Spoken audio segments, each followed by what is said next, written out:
একটা বিকট শব্দ আর বিস্ফোরণ। মুহূর্তের মধ্যে নির্মম এক ভয়াবহতা নেমে আসে উত্তরার মাইলস্টোন স্কুল অ্যান্ড কলেজে। শিক্ষার্থীদের কোলাহলে যে জায়গা মেতে থাকত, সেখানেই আজ কান্না আর আহাজারি। প্রতিদিনের মতো এদিনও স্কুলের ছুটির পর মায়ের কাছে ফেরার প্রস্তুতি নিচ্ছিল কোমলমতি শিক্ষার্থীরা। হঠাৎ স্কুলে বিধ্বস্ত হয় বাংলাদেশ বিমান বাহিনীর একটি প্রশিক্ষণ বিমান।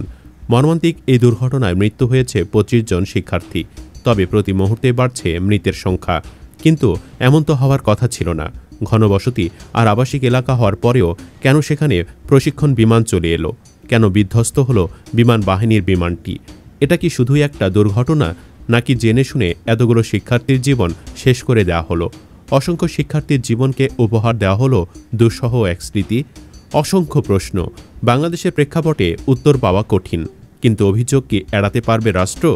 একটা দেশের নিরাপত্তা ব্যবস্থায় বিমান বাহিনী অন্যতম গুরুত্বপূর্ণ অংশ, কিন্তু বছরের পর বছর ধরে তাদেরই ভোতায় একটা বাহিনী বানিয়ে রাখা হয়েছে।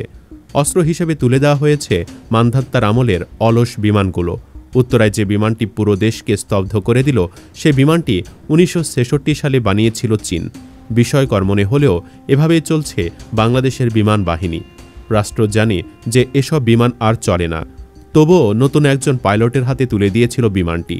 দেওয়া হয়েছিল ঘনবসতিপূর্ণ এলাকার ওপর দিয়ে উড়ানোর অনুমতিও। ফলাফল মাইলস্টোনের ভয়াবহ দুর্ঘটনা। শিক্ষার্থীদের লাশ, অভিভাবকদের কান্না আর পুরো দেশের স্তব্ধতা। এই দুর্ঘটনায় যে শুধু শিক্ষার্থী মারা গেছে সেটাই নয়, বেঁচে ফিরতে পারেনি বিমানের পাইলটও। বাংলাদেশ বিমান বাহিনীর কাছে সাধারণ মানুষের তো বটেই, মূল্য নেই নিজেদের বাহিনীর সদস্যদেরও। বছর খানেক আগে এমনই এক দুর্ঘটনায় প্রাণ হারিয়েছিলেন স্কোয়াড্রন লিডার আসিম জাওয়াদ। তিনিও একটি ট্রেনিং মিশনে প্রাণ হারিয়েছিলেন। জানা গিয়েছিল তিনি যে বিমানটি নিয়ে উড়াল দিয়েছিলেন সেটাতে যান্ত্রিক ত্রুটি ছিল। আসিম জাওয়াদ প্রাণ হারালেও নিজের জীবনের বিনিময়ে শেষ মুহূর্তে জনবহুল এলাকা থেকে বিমানটি সরিয়ে নিতে পেরেছিলেন। না হলে হয়তো উত্তরার ঘটনার সাক্ষী তখনই হতে হতো দেশের মানুষকে। সেদিন আসিম জাওয়াদ পেরেছিলেন, কিন্তু তৌকির ইসলাম সাগর পারেননি। তিনিও জীবন দিয়েছেন।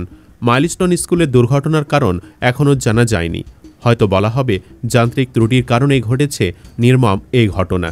এই দুর্ঘটনায় একদিনের শোক ঘোষণা করেছে সরকার, কিন্তু এই শোক খেলা আর কতদিন চালিয়ে যাবে রাষ্ট্র? আর কতদিন অচল মাল তুলে দেওয়া হবে দেশের সম্পদ পাইলটগুলোর হাতে? কতদিনই বা এভাবে জীবন দিতে হবে সাধারণ মানুষদের? উত্তরার এই দুর্ঘটনায় কি স্বাভাবিক? কেননা বাংলাদেশের আকাশে এখনও উঠছে ৭০ দশকের বিমান, যেগুলো আধুনিক যুদ্ধক্ষেত্রে তো নয়, প্রশিক্ষণের জন্য উপযুক্ত নয়। এই বিমানগুলো পৃথিবীর উন্নত দেশগুলো ৩০ বছর আগেই হিমাগারে পাঠিয়েছে, কিন্তু বাংলাদেশের ভরসা বলতে এখনও সেই বিমানগুলোই। বাংলাদেশের নামকরা স্কুলগুলোর একটা। হতাহত হওয়া অনেক শিক্ষার্থী হয়তো পাইলট হওয়ার স্বপ্ন দেখেছিলেন, ভেবেছিল একদিন তারা বিমান চালাবেন, কিন্তু তারা কি কখনো কল্পনাও করেছিলেন সে বিমানই তাদের মৃত্যুর কারণ হয়ে উঠবে? দেশে পাইলট হওয়ার স্বপ্ন দেখা শিক্ষার্থীদের সংখ্যা বিশাল। হয়তো তাদেরই একদিন লাশ হতে হবে, স্কুলে বসে, বাড়িতে চাপা পড়ে, কিংবা পাইলটের ছিটে বসে। এ মৃত্যুর ফাঁদ তৈরি করা হচ্ছে রাষ্ট্রের দিক থেকেই, যেখান থেকে বেঁচে ফেরার রাস্তা জানা নেই কারোরই। কারণ দায় স্বীকার করেই হয়তো আবারও কোনো তৌফিকের হাতে তুলে দেওয়া হবে আরও একটি বিমান। হয়তো ঘটবে আরও একটা দুর্ঘটনা, ঘোষণা করা হবে আরও একদিনের শোক। জীবনচক্রের মতো এই চক্রও যেন চলতেই থাকবে, খালি হতে থাকবে শত শত মায়ের কোল। এটাই দেশের বাস্তবতা।